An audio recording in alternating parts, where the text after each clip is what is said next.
Hey everyone, it's Carter King. If you're an educator, a leader, or just a parent who wants to teach kids about space, check out my newest book, Carter's Journey Through Space. It's available now on Amazon, Target, and bookstores everywhere. Come explore the universe with me.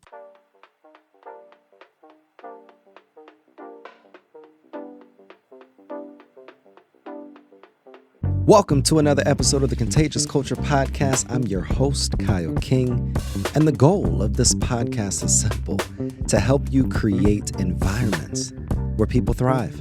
Through real conversations, practical strategies, and powerful stories, we equip leaders, educators, and change makers just like yourself to build cultures rooted in purpose, performance, and authenticity. Because culture isn't something you talk about, it's something you live. This is the Contagious Culture Podcast. Let's get started. Welcome back to another episode of the Contagious Culture Podcast. I'm your host, Kyle King, and the goal of this podcast is simple: to help you create ecosystems and environments where people thrive. Today's guest, man, she just finished giving me a whole geography lesson of the state of California.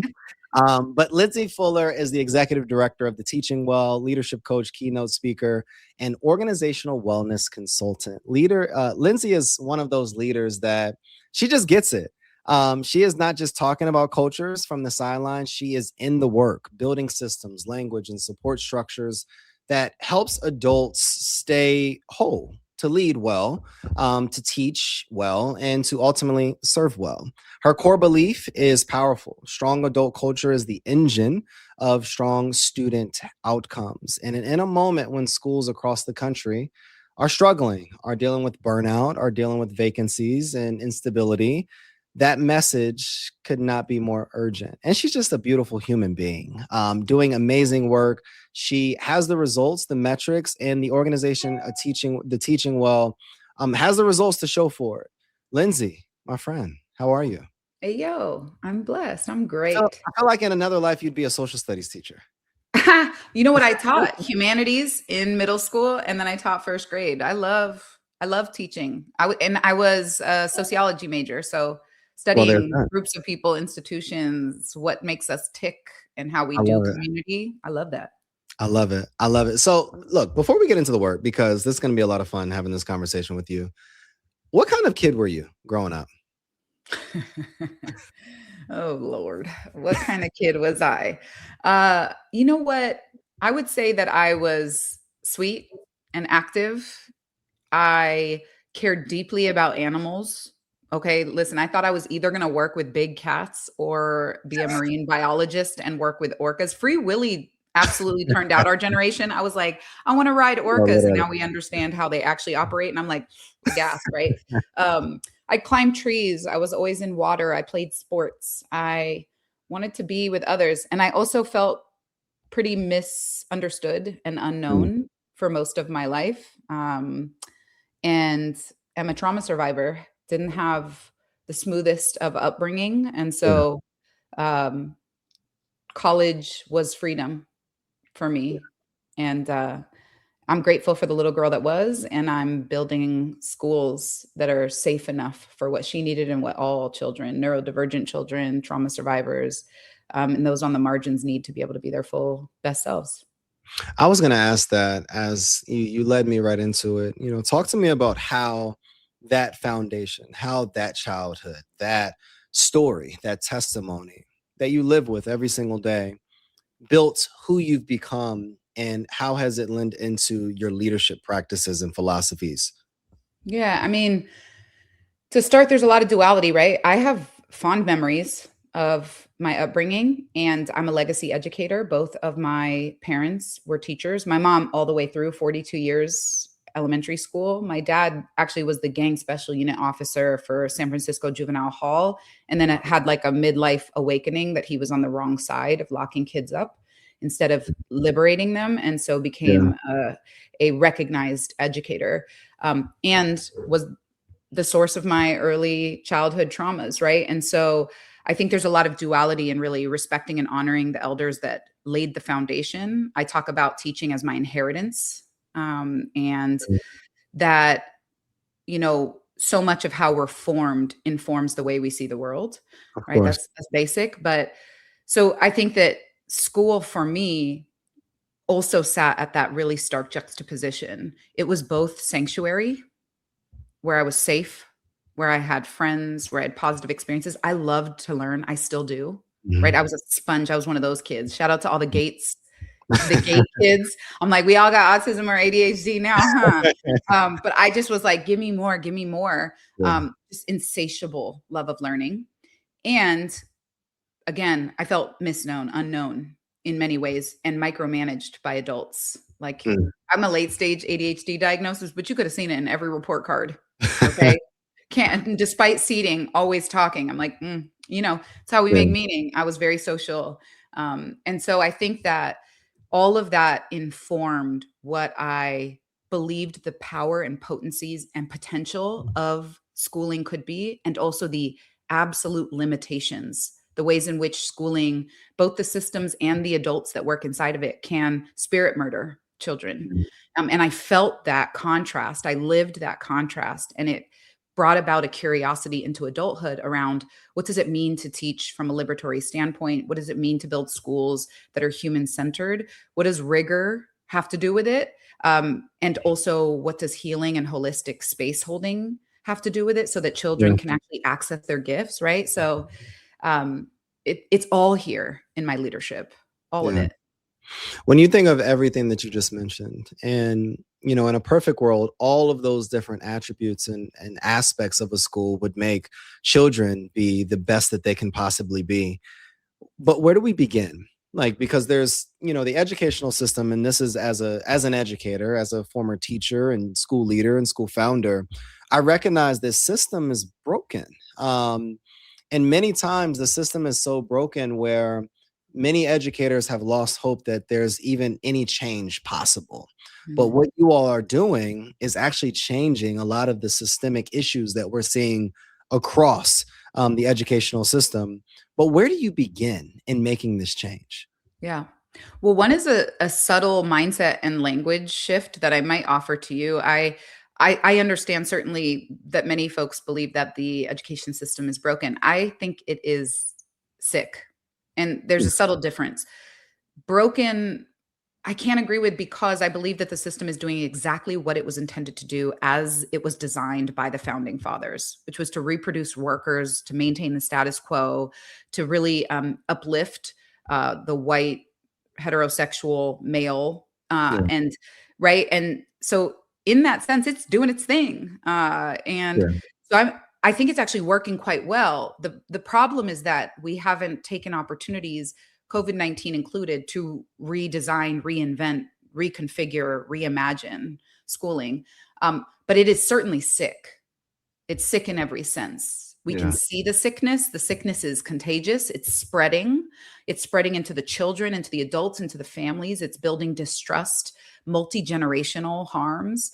We're perpetuating illiteracy and very reductive forms of schooling that, Zaretta Hammond is always asking us about, are we building dependent learners or independent learners, critical yeah, thinkers, the cognitive rigor that children deserve and can absolutely reach. And so that's first. First, I think we have to acknowledge that what we're doing isn't working and be able to tease out what are the practices we want to yeah. preserve and where do we want to completely paradigm shift. I think you mentioned something really important when you say a lot of folks have lost hope. And I have a deep well of critical hope. I never run out of it. Because you can't actually be around children and not have hope. I agree. And at the point where you do, you may need to leave. Yeah, So, yes, I'm a retention focused leader, but not everyone should stay. yeah, And I, for me, one of the places that I encourage school leaders and educators alike to start is to get very clear on what is in our locus of control, what is in our sphere of influence, and what is completely outside of our control. And you'll find that the vast majority of sick symptoms inside of the system, we actually can move. yeah. So, but until that, we do that initial kind of landscape analysis as a school community, we feel stuck. We feel overwhelmed by all that isn't working.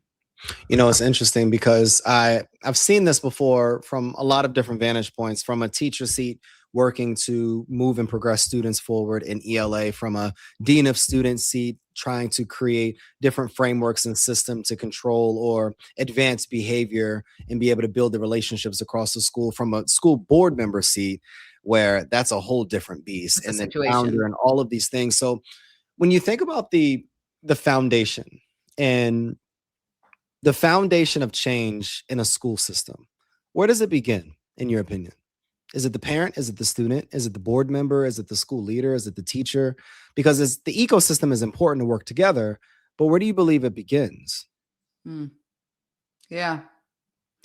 Well, it's definitely not the kids. We don't fix kids. Kids aren't broken. So, they are active participants in the system. And every generation is getting clearer on what they will and will not tolerate, and bless them. The future is bright.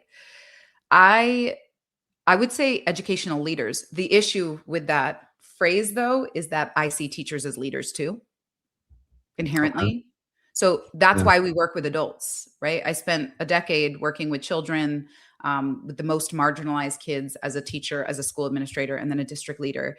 And what I have found is that the education system repeatedly will tell you your system is broken, or it's not going to work if you can't get the right people. And I'm like, actually, then that speaks to the quality of your system, because people will leave, and your system is as strong as it is responsive and effective for the community in front of it. So to me, educational leaders, that is district leaders, it's admin, and it's teachers, it's grown-ups. Most of the problems in schools are grown-up problems. Yeah. Right. Tell me more. I find that we are asking children to embody some of the hardest skills that strangely we refer to as soft skills, socio-emotional learning. We're asking children to regulate their behavior when adults are having interpersonal ruptures at rates that we cannot keep up with, right? I had to state certify in mediation my entire team because we had so many mediation requests, pre-HR interventions, restorative conversations. Adults are engaging in physical altercations on school sites. Parents, teachers, administrators, you think that this is extreme. It is happening regularly. HR is inundated. Grown-ups are not behaving in ways that are pro-social. How can we expect children to do that? If grown-ups are coming to professional development and checking out, putting their head down, refusing to engage, what do we think children will do inside of classrooms? Right? Like at every level of what we expect of children, if we aren't going first, which is one of the pedagogical cornerstones of socio-emotional learning, if adults aren't going first and modeling the way, children cannot follow suit. Why aren't we understand this. Why aren't we creating better supports, though, for educational leaders, district leaders, to be able to solve that challenge? And I mentioned the word solve. I was having a conversation with a colleague of mine a few weeks back, and she mentioned, I asked her a question about vision for the next 3 to 5 years. And she was like, that our organization doesn't exist because we've actually solved the problem of pediatric cancer in Canada, where she resides. And it was such a profound perspective because she continued to talk about how we celebrate organizations that have been supporting or serving homeless populations for 100 years. But why did it take 100 years? Like, with 100 years, you should have solved the actual problem. Why are there still homeless people in the first place? So I come back to this conversation. We know that fact about adults, but we're not investing in the adults. We invest in programs, we invest in fields, we invest in athletic programs, but we don't invest in the adults. Why is that? Inquiring minds want to know. I'm standing right next to you. And let me muse a little bit on some of the things that I have seen, that I've experienced, that I know. One is that everything to do with children, when we think about development, when we think about philanthropy, when we think about fundraising in schools, people want to give to kids. When I took the ED position at the Teaching Well, and I'm like, no, but do you want to cover the mental health therapy to keep a teacher in the class? They're like, no, but can we give to the kids? I'm like, you are giving to the kids when you don't have a dysregulated adult in front of them, Mm, that part. regularly referring and suspending them, unable to differentiate instruction, not promoting a neuro-inclusive environment because they are on the brink of an anxiety attack, a mental health breakdown, in a deep cycle of depression. And the benefits as a society that we've invested in for teachers are regularly clipped, meaning that they cannot afford private therapy. And Yeah. also 3 therapy sessions as a part of your benefits is inadequate. Okay. So it's at every single level Yeah. that we have systematically disinvested from education.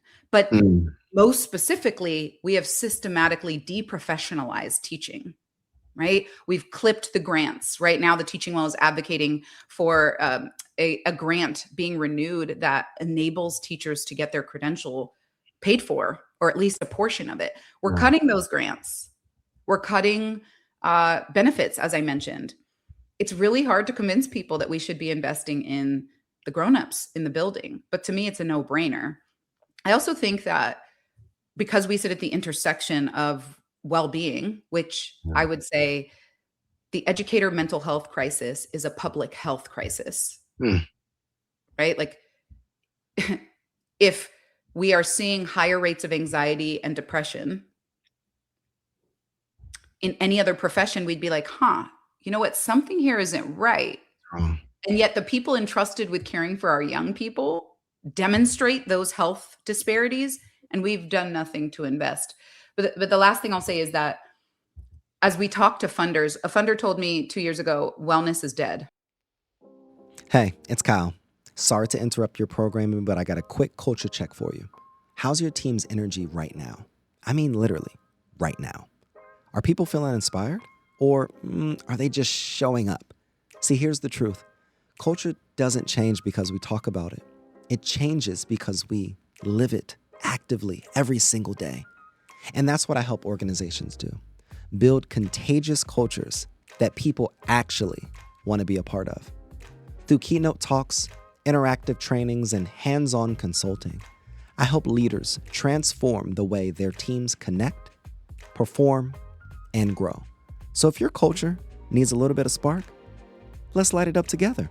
Visit theculturelab.org, again, theculturelab.org, or connect with me directly on LinkedIn at Kyle S. King to learn more about how we can work together. Because remember, your culture is contagious. Make it worth catching.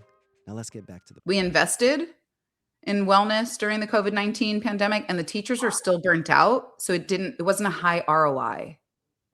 Wow. So there's something to be said, and I believe it's connected to the medical system. I believe it's connected to the way that we treat elders and how we take care of our youngest children, why it's so hard to get free universal pre-K, preschool, childcare, how we treat parental leaves. It's all connected. The care infrastructure, right? Asking ourselves who's tending to the tenders, who's caring for the caregivers. At every measure in this country, we're doing it wrong. Well, let's have some fun, Lindsey. Walk me through your mind. If you had the keys tomorrow to change the system and do it exactly how the Teaching Well is trying to be able to do it, what would you do different? And what could leaders learn from that philosophy? Yeah, well, we work at the individual, interpersonal, and systemic level. And I think that all 3 levers are really needed. Yeah. And so one of the things that we need to absolutely overhaul is educator benefits.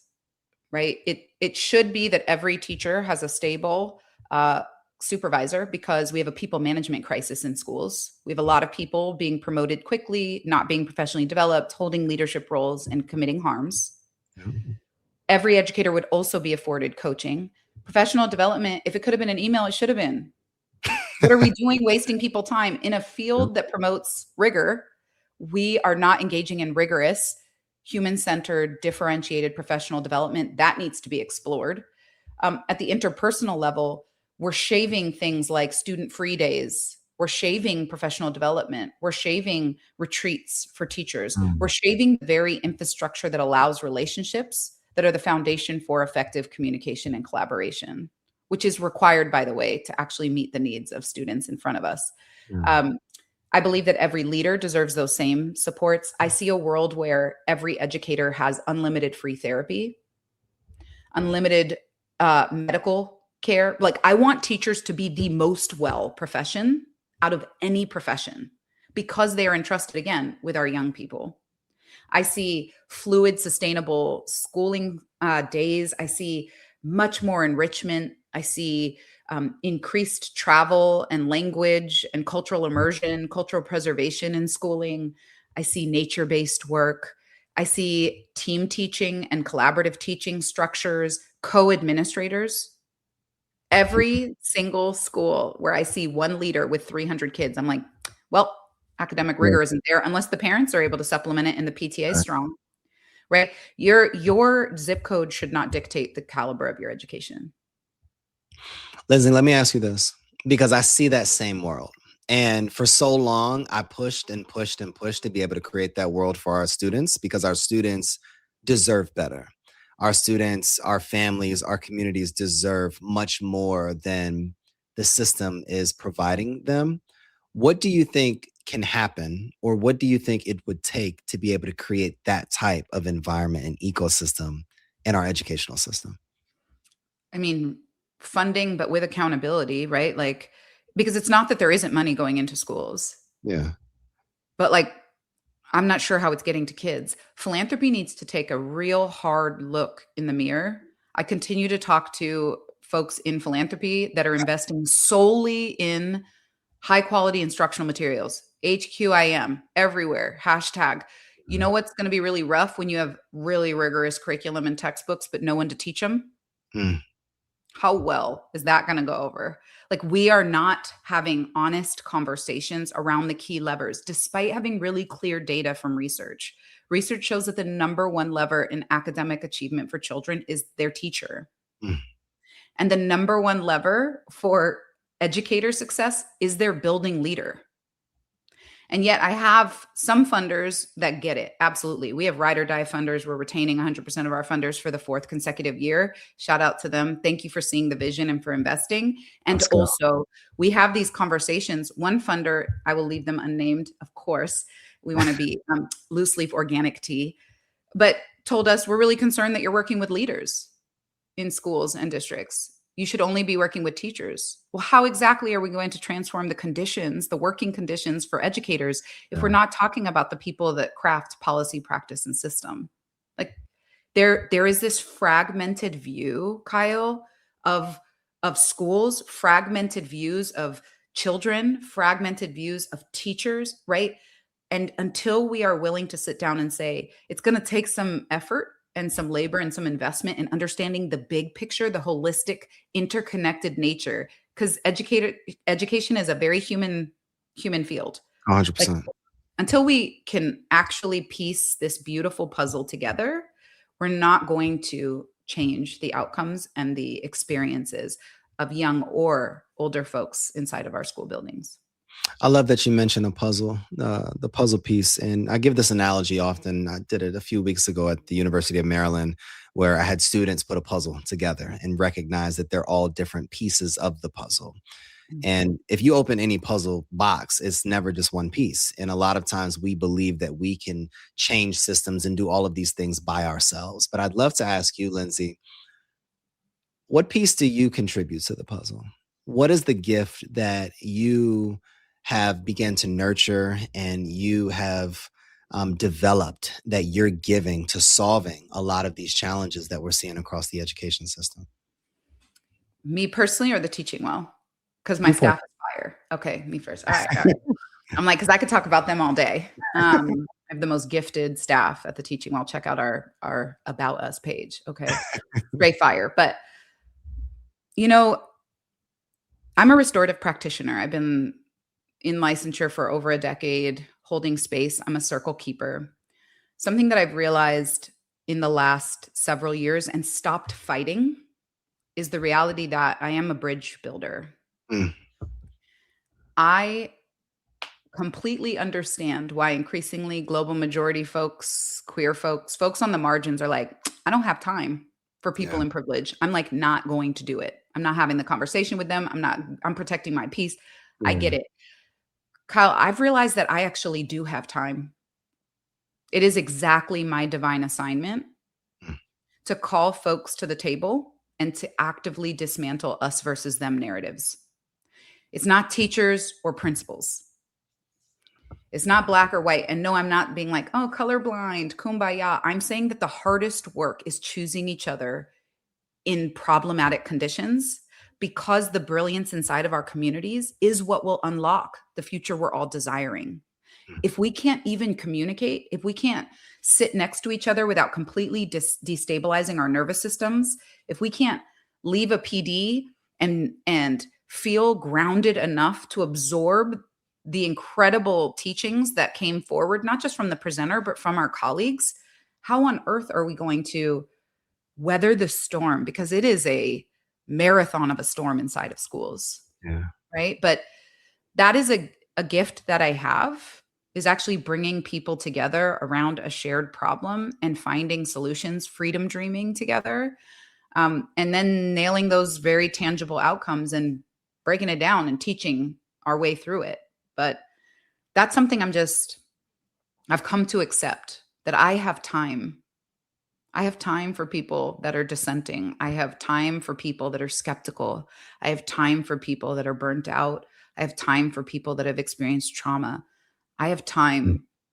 It's time to talk.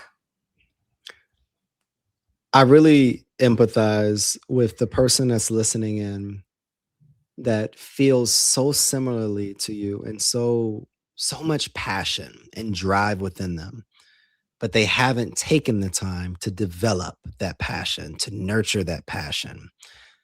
What did it take for you to be able to be so courageous and bold and brave in who you are today? That's so funny, because I think that my family would tell you that I didn't become, I was born. And I'm not saying I was born courageous. I don't think I've ever self-identified as courageous. I identify as a truth teller. I will say the quiet part out loud. I will say the thing that's hard to hear. I believe in feedback as a love language. And it's because I respect you. It's because I see your humanity. It's because I want to ensure your dignity that I will not allow you to come out here looking a hot mess. Like, I will take the time, right? I will take the time. So it's in my DNA. It's in my fabric. I'm a Panther cub. My dad was in the Panthers. So it is another inheritance of mine to see those on the margins and advocate. I'm a woman of faith, trying not to be Christian, but trying to be Christ-like. And when you have him as your greatest teacher, it's very easy to see that those who are oppressed should be at the center, and we're flipping tables until they are. And so to me, it's less about trying to endeavor towards courage and more so my ancestors didn't get to sit on the sidelines. I regularly am reminded of that. And so from an Indigenous perspective of serving 7 generations back and serving 7 generations forward, I am a present day ancestor. And it is my birthright and my responsibility to build a world, not just for my children, but for every child, that they're able to thrive and actualize their greatest potential. It's just that. It's just who I am. I don't know. I'm also unmasked, unhinged, and neurospicy. So no, you're definitely like trust. I'm gonna ruminate later about some of the things I say. But when you lead from a place of values, Kyle, I actually find the world to be so much easier to navigate. Every decision is easier made when you are just living your values consistently. I always talk about slingshot moments, and I love talking about them. I love hearing them.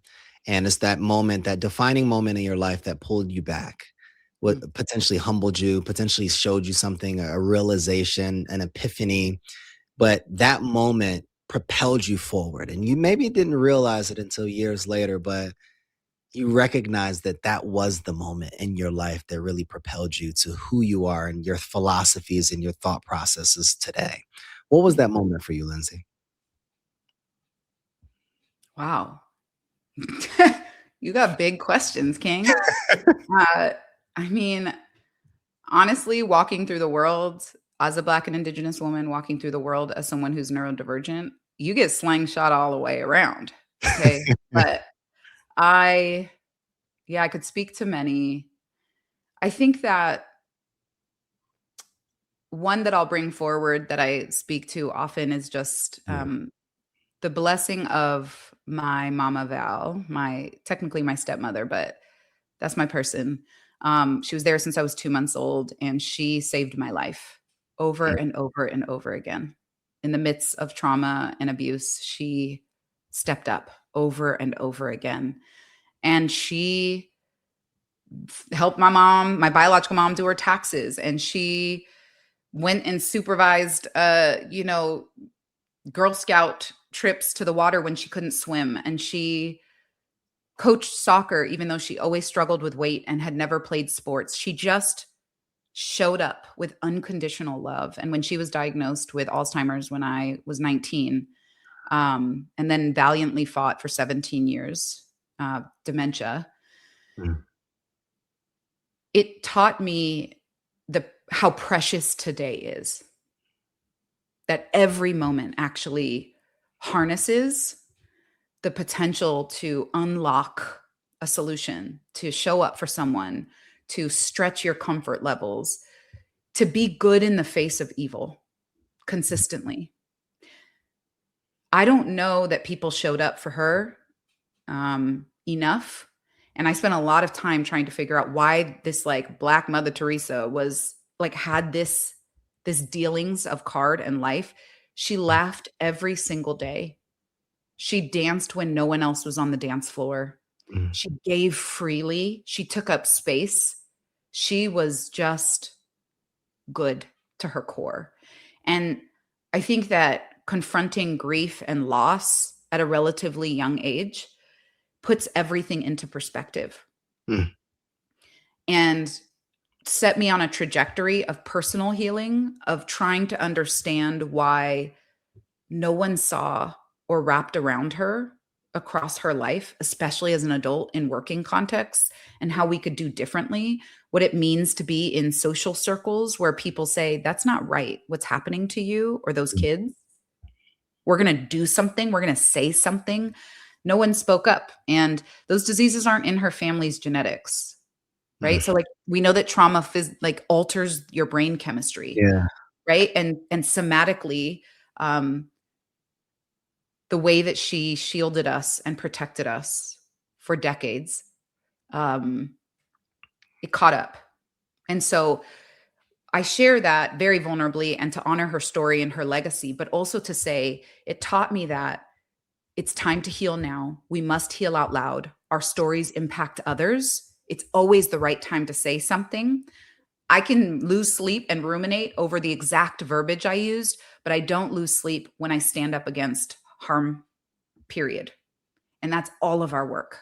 And that has changed me foundationally. I'm grateful to her for always. Lindsey, I appreciate you so much for being so vulnerable. A mentor of mine years ago said there's velocity and vulnerability.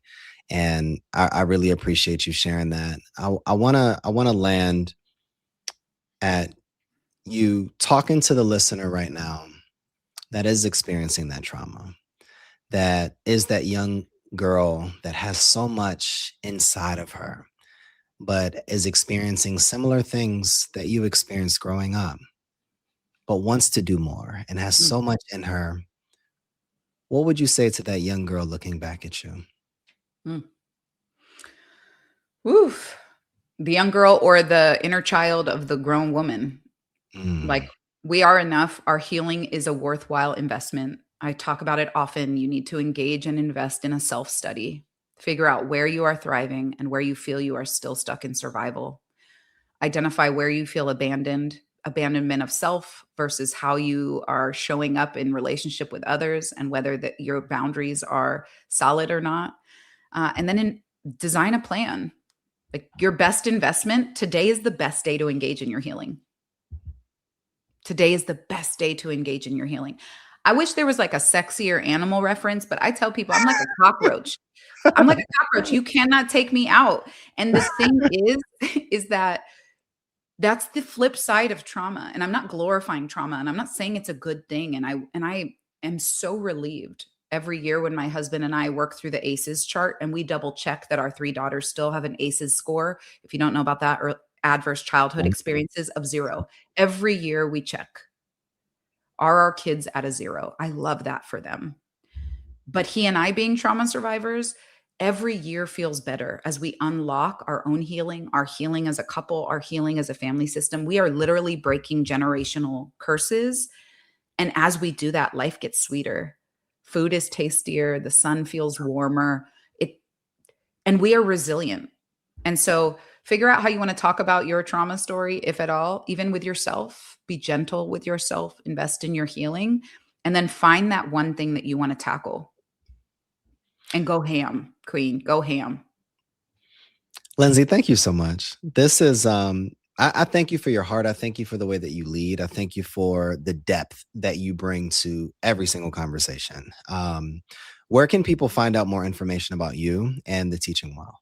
Yeah, come to theteachingwell.org. We love you there. We love us there. You can learn more about the Teaching Well. We also have a podcast, Gather at the Well, that has, it's the podcast that teaches, and it has an accompanying blog or artifact to help you implement the ideas real time in your team or your organization. You can find us on all socials. For me personally, check me out on LinkedIn. It's where I run my mouth the most. If I'm not on a podcast, I'm just over there trying to be a change leader and not a thought leader. And other than that, if you're in Oakland or the Bay, hit me up and let's play. But we get around this here country at the Teaching Well, so we might be able to play in your neighborhood too. Let's do it. To everyone listening, let this be your reminder. If adults are depleted, the culture is unstable. And if the culture is unstable, the mission will eventually feel it. Taking care of your people is not a distraction, people. It's the work. It is the work. Thank you so much for everybody listening to another episode of the Contagious Culture Podcast.